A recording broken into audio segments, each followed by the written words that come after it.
1절에서 14절.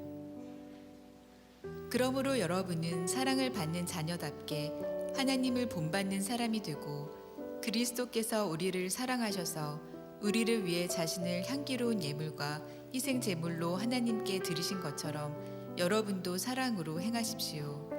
음행과 온갖 더러운 것과 탐욕의 말은 여러분의 입 밖에도 내지 마십시오. 그렇게 하는 것이 성도에게 합당합니다. 더러운 말과 어리석은 말과 희롱의 말은 어울리지 않습니다. 오히려 감사의 말을 하십시오. 여러분은 이 점을 확실히 알아두십시오. 음행하는 사람이나 더러운 일을 행하는 사람이나 탐욕을 가진 사람은 우상 숭배를 하는 사람으로 모두 그리스도와 하나님의 나라에서 유업을 받을 수 없습니다. 아무도 허황된 말로 여러분을 현혹하지 못하게 하십시오. 이런 것들로 인해 불순종하는 사람들에게 하나님의 진노가 임합니다.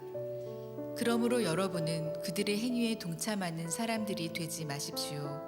여러분이 전에는 어둠이었지만 이제는 주 안에서 빛입니다. 빛의 자녀들답게 사십시오.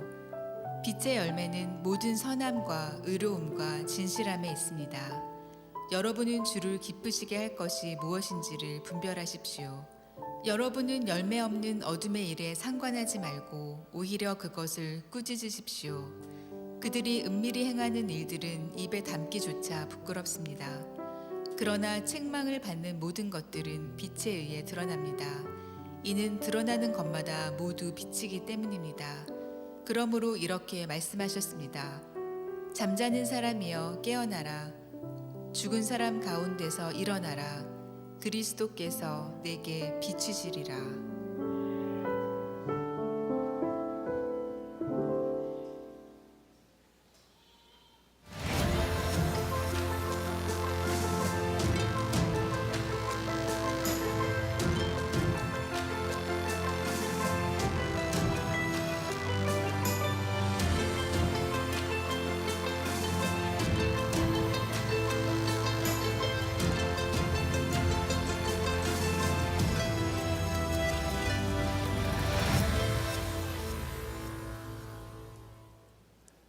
네, 세상에 수많은 브랜드 또 회사는 각자의 로고를 갖고 있습니다.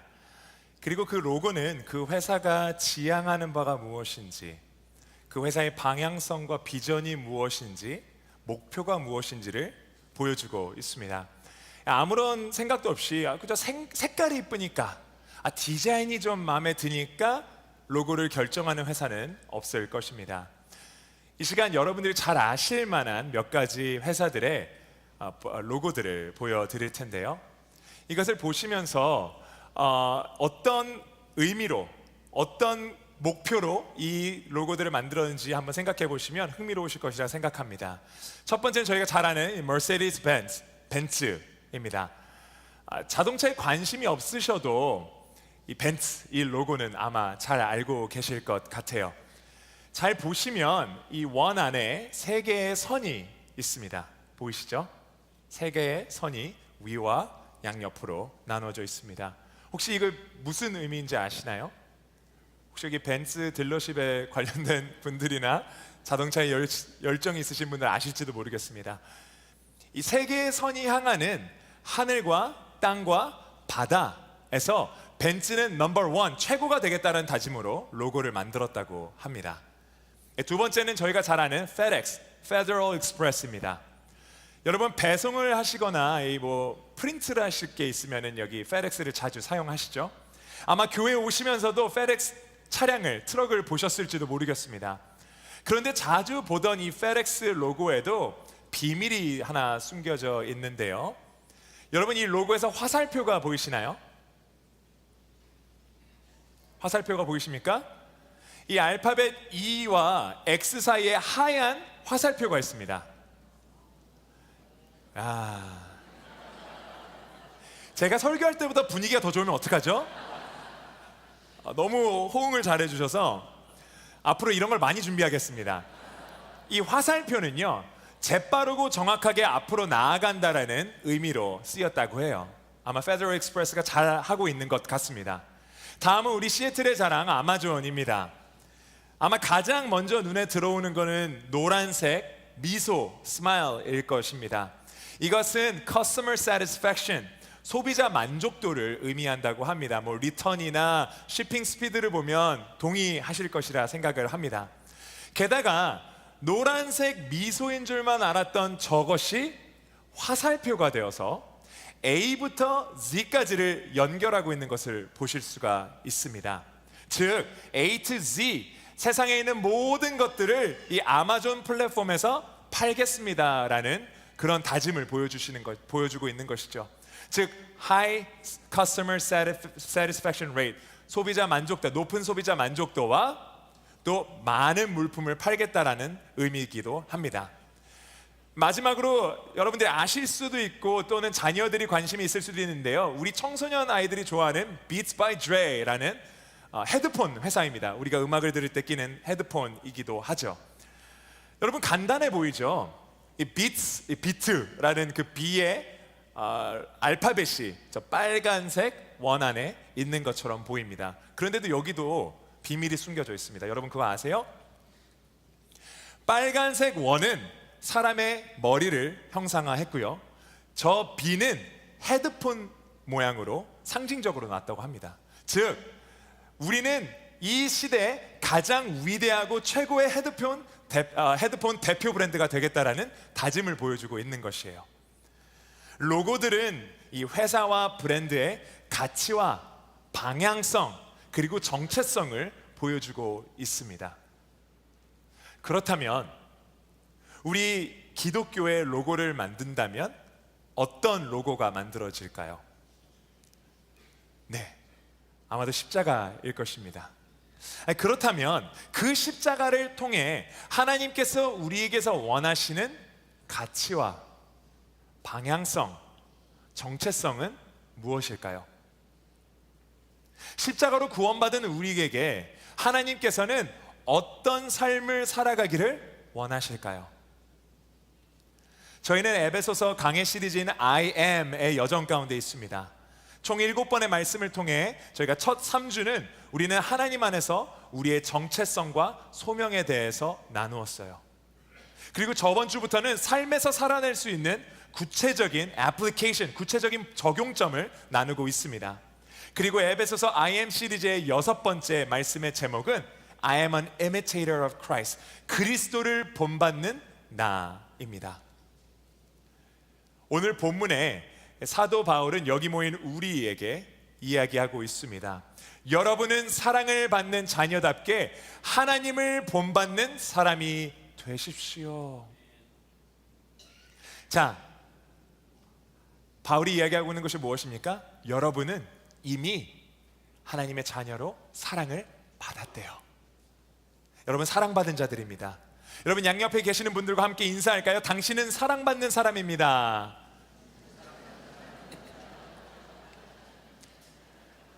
안 하시는 분들 무슨 억한 심정이 있으셔서 안 하시는 것 같아요. 제게는 너무나 제가 사랑하는 아이가 셋이 있습니다. 그런데 그 아이들이 단 한 번도 살아가면서 문제를 일으키지 않거나 항상 저에게 사랑받을 짓을 하기 때문에 제가 그 아이들을 사랑하는 것이 아니에요. 부모님들 공감하시죠? 저는 제일 억울할 때가 있습니다. 저희 아이들이 학교에서나 교회에서 칭찬을 받을 때 여러분들은 집에서 얘네들이 어떤지 모르잖아요. 그런 마음이 있습니다. 그런데 제가 그 아이들을 사랑하는 이유가 뭡니까? 그저 그 아이들이 제 자녀이기 때문에 사랑하는 거예요.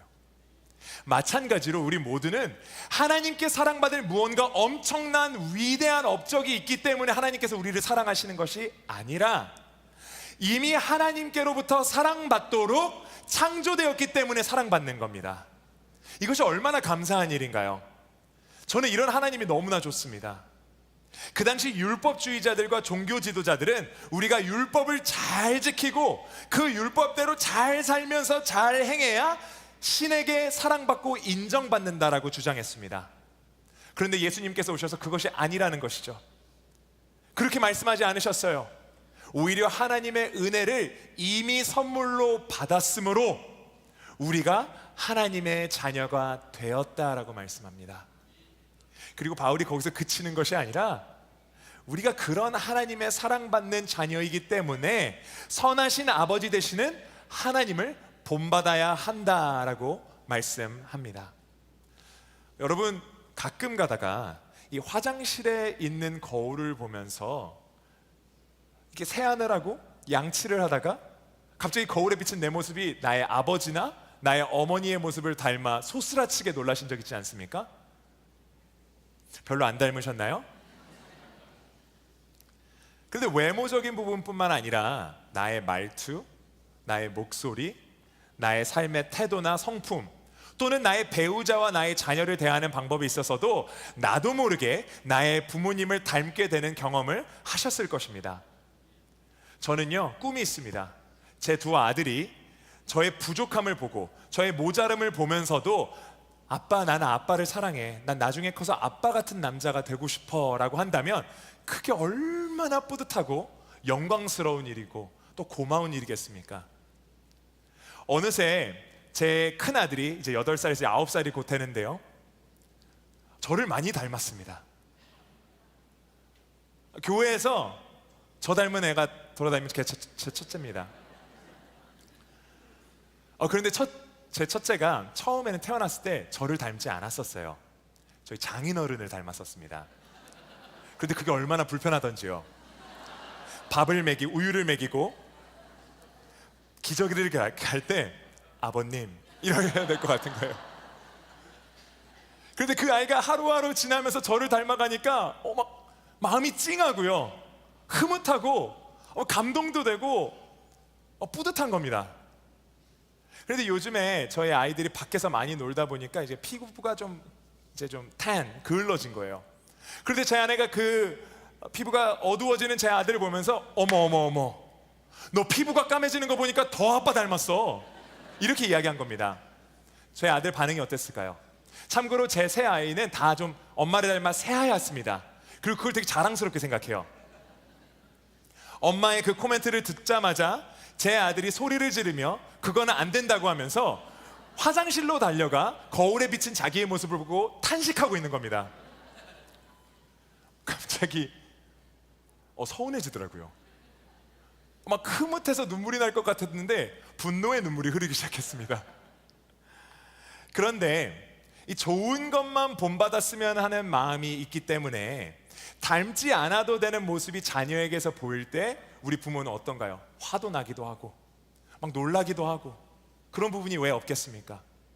나의 자녀이기 때문에 나의 일거수일투족을 알고 또 어느새 닮고 배우고 있는 것입니다.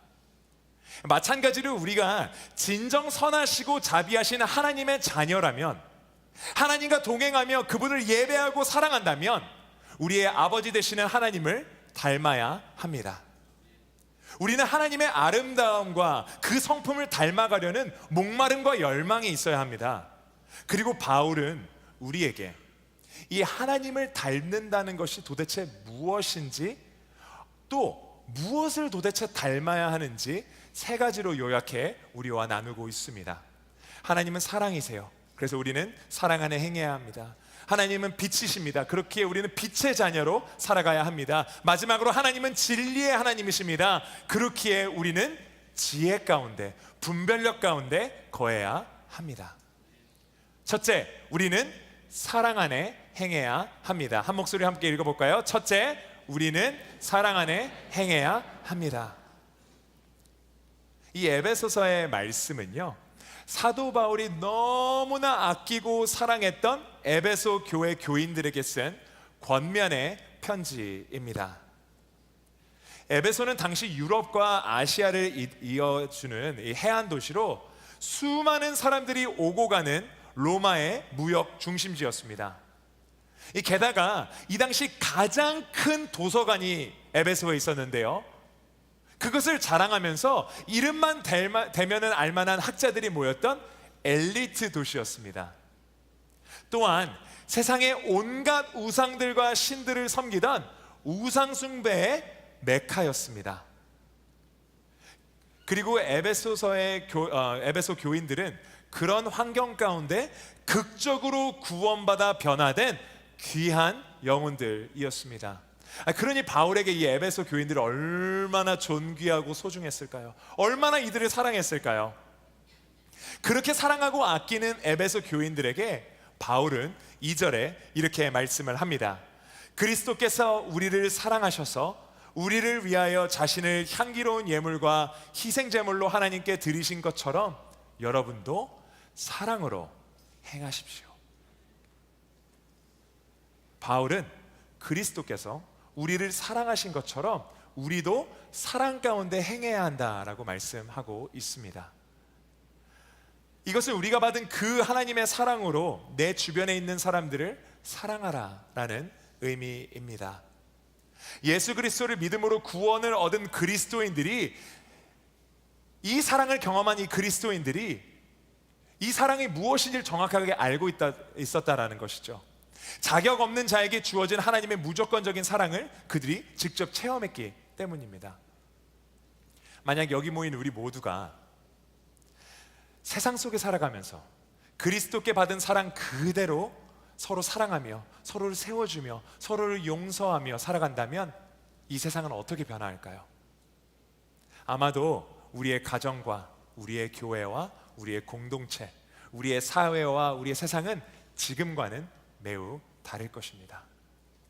저는 우리가 그런 소망을 품는 이들 되길 원합니다. 사랑 안에 행하며 사랑을 전하는 형제교회가 되기를 주님의 이름으로 축복합니다. 그리스도의 사랑은 어떤 사랑입니까? 그리스도의 사랑은 희생적인 사랑입니다. 예수께서 우리를 위하여 당신의 모든 것을 주셨어요.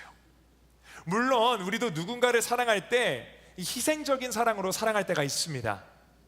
내가 너무나도 사랑하는 나의 연인, 나의 배우자, 나의 자녀들이 아플 때 막 밤새 열이 펄펄 끓고 아파하고 있으면 내가 너무나 졸리고 피곤해도 그 자리를 지키며 계속해서 열을 재고 차가운 수건을 가져다가 이마에 대고 땀을 닦아줄 것입니다. 여러분, 어렸을 때 내 배가 아프면 어머니나 할머니가 따스한 손으로 엄마 손은 약손, 할머니 손은 약손 하면서 배를 따뜻하게 쓰다듬은 것이 생각나시나요? 희생적인 사랑이죠. 바울은 그 하나님의 사랑에 반응하여 하나님을 사랑하고 또 이웃을 사랑하는 것이야말로 그리스도인의 삶의 가장 중요한 요소이다라고 말씀합니다. 그런데요, 바울이 이야기하는 이 사랑은 내가 이미 사랑하고 있는 사람에게 주고 있는 희생적인 사랑 그 이상의 것이라는 거예요. 바울은 우리에게 당신은 사랑받을 자격이 없는 사람까지도 사랑할 수 있습니까? 라고 이 시간 우리에게 질문하고 있습니다. 그리스도의 사랑은 희생적이기도 하지만 그리스도의 사랑은 무조건적이기 때문이에요. 여러분, 이것이 얼마나 힘든지 잘 알고 계실 겁니다. 특별히 나에게 상처를 준 사람, 나를 아프게 한 사람, 나를 떠난 사람, 그 사람들을 사랑하는 게 무척이나 힘듭니다. 나를 배신한 친구나 동료, 나를 떠난 부모님이나 배우자, 목회자인 저도요, 저를 힘들게 하고 상처를 준 누군가를 사랑하는 것이 지금 이 순간까지도 너무나 힘이 듭니다. 20여 년 전에 누군가로부터 받았던 상처가 아직도 제 안에 곪고 있는 경우가 너무나 많기 때문이에요. 그렇다면 내가 내 힘으로 도저히 사랑하기 어려운 그 사람을 사랑할 수 있는 힘과 능력은 어디에서 옵니까? 로마서 5장 5절을 우리가 한 목소리로 읽어보도록 하겠습니다. 5장 5절입니다. 시작. 이 소망은 우리를 낙심시키지 않습니다. 하나님께서 우리에게 주신 성령으로 인해 그분의 사랑을 우리 마음에 부어주셨기 때문입니다. 아멘. 우리의 힘과 능력으로는 절대 할 수 없습니다. 하지만 하나님께서 이미 우리 마음에 이 사랑을 부어주심으로 우리는 용서할 수 있는 거예요.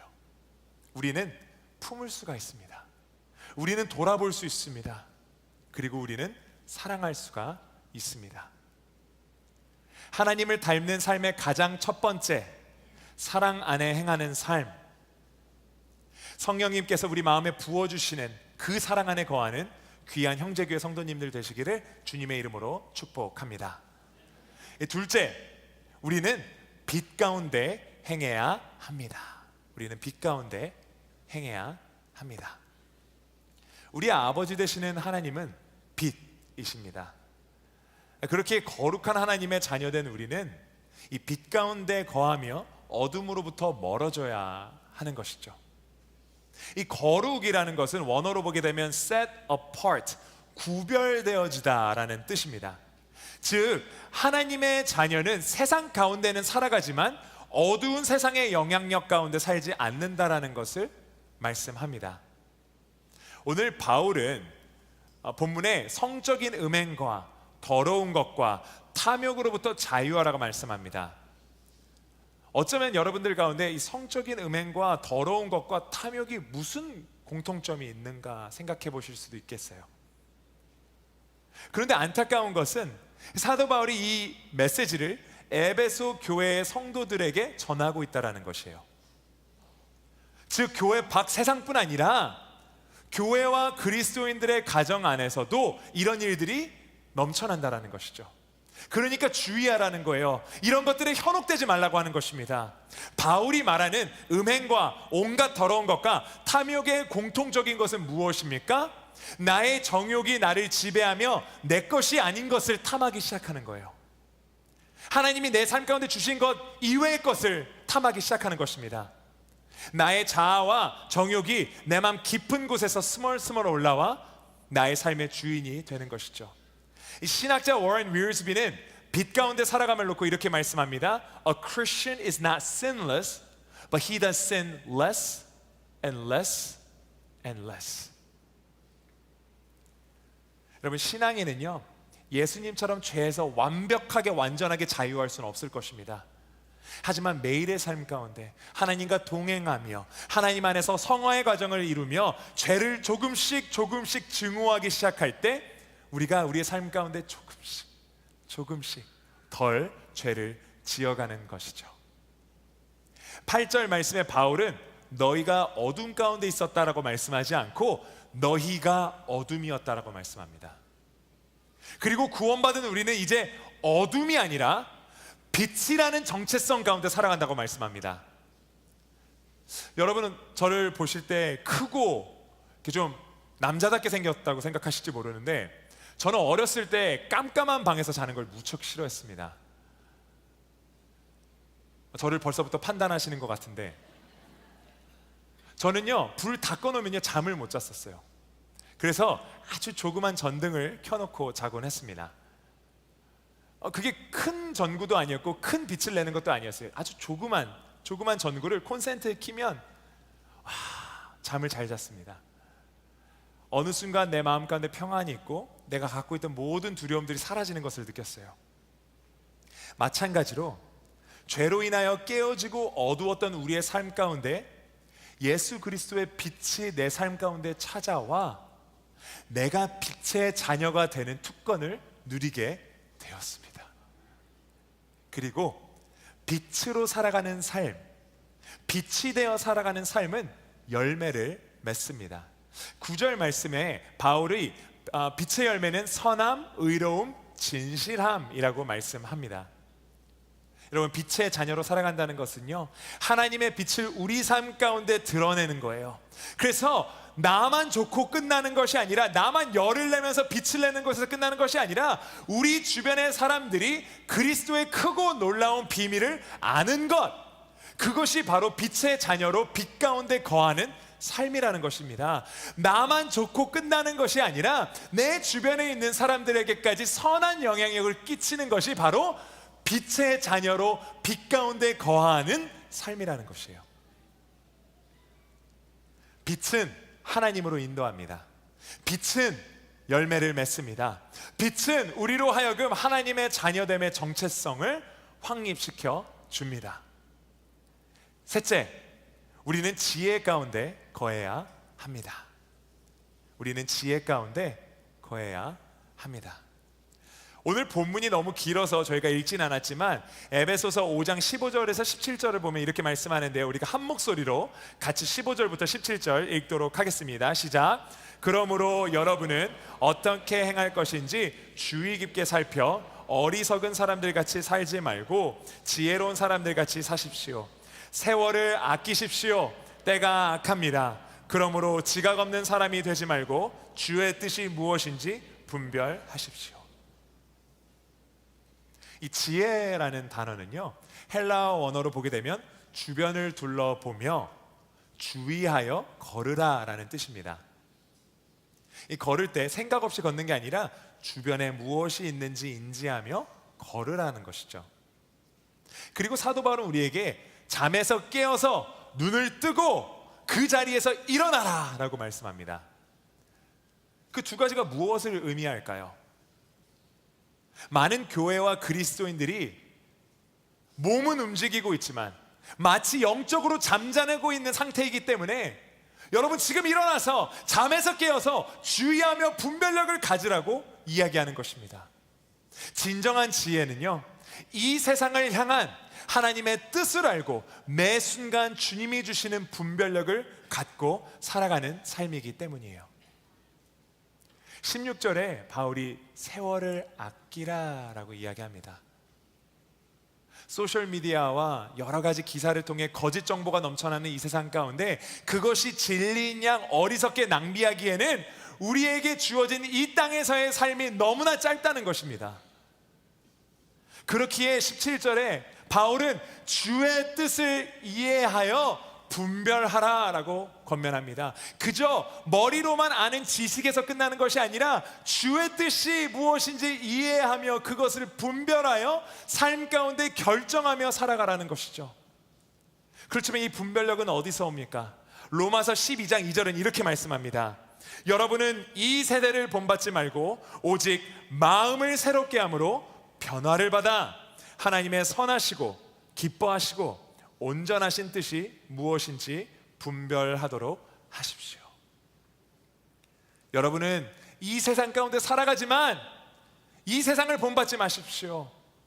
오직 마음을 새롭게 함으로 말미암아 내 안에 진정한 변화를 경험하고 하나님의 선하시고 기뻐하시고 온전하신 뜻이 무엇인지 아는 지혜가 있길 원합니다 라고 권면하는 것입니다.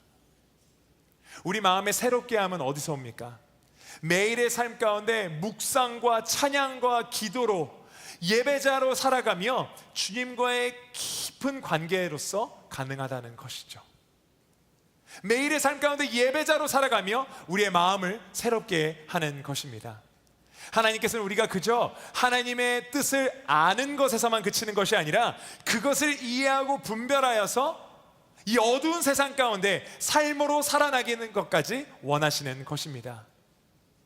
마치 집을 짓는 사람들이 건축가의 블루프린트, 이 청사진을 보면서 재료를 모으고 벽돌을 하나하나 쌓아 올려가듯이 하나님의 우리를 향한 계획을 발견하고 그 말씀에 순종하며 그 계획대로 우리의 삶을 하나하나 차곡차곡 쌓아나가며 세워나가는 우리 모두가 되길 주님의 이름으로 축원합니다.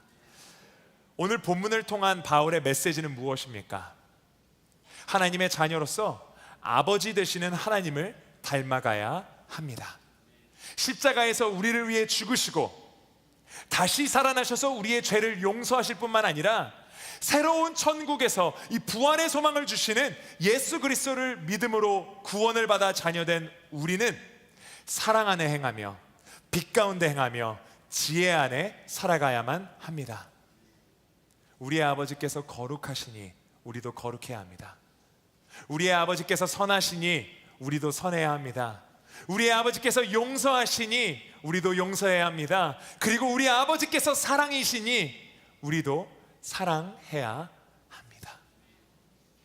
이 남가주의 명설교가인 존 맥아더 목사님은 그레이스 커뮤니티 처치를 담임하고 계신데 그 목사님이 에베소서 5장의 말씀을 놓고 이렇게 말씀했습니다.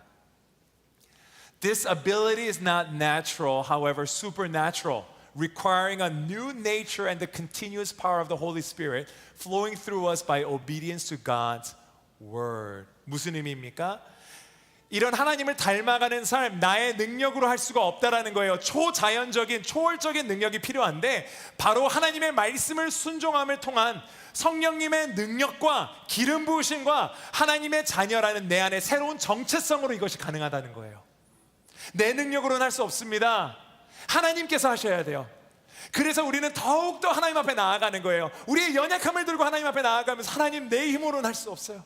내 힘으로는 사랑할 수 없습니다. 그러니 하나님, 내가 조금 더 어제보다 오늘보다 내일 더 하나님을 닮아가도록 주님 인도해 주세요 라고 고백하는 것이죠. 말씀을 마무리하기 원합니다. 오늘 이 자리에 아직 하나님의 자녀됨에 확신이 없으신 분 계십니까? 어두움 가운데 소망 없이 하루하루 아픔과 염려와 걱정과 두려움 가운데 계신 분 계십니까? 하나님께서 오늘 이 시간 우리의 마음을 열어주시고 우리를 위로해 주시는 특별한 은혜를 누리시길 소망합니다. 오늘 말씀을 통해 내가 하나님의 자녀로서 하나님을 더 닮아가고 싶은 목마름과 열망 가운데 있으신 분 계신가요? 오늘 이 시간 주님을 닮아가길 소망하며 주님의 사랑, 그 무조건적인 사랑을 다시 한번 우리 안에 회복시키며 그 뜨거운 첫사랑을 우리 안에 회복하며 빛 가운데 나와 나의 더럽고 추악한 죄악으로부터 우리 스스로를 자유하며 지혜와 분별력을 갖고 이 어두운 세상 가운데 살아가며 하나님의 뜻을 구하며 살아가는 우리 모두가 되기를, 우리 형제교회가 되기를 주님의 이름으로 소망합니다. 함께 기도하시겠습니다.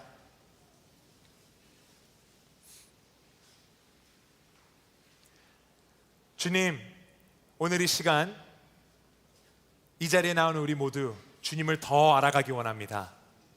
나의 어두운 마음 가운데 빛으로 찾아와 주시고 목마른 나의 삶 가운데 사랑으로 나를 채워 주시옵소서. 주님, 우리가 또 주님을 더 닮아가기 원합니다. 이 세상 가운데 사랑이신 주님을 더 닮아 사랑을 실천하고 빛 대신 주님을 더 닮아 빛을 발하며 지혜의 주님을 더 닮아 분별력 있게 살아가게 하여 주시옵소서. 나의 가정과 나의 직장, 나의 학업과 내가 가는 모든 곳에서 예수 그리스도의 빛을 발하며 예수 그리스도의 향기를 내게 인도하여 주시옵소서. 거룩하시며 또 사랑 많으신 예수 그리스도의 이름으로 기도합니다. 아멘.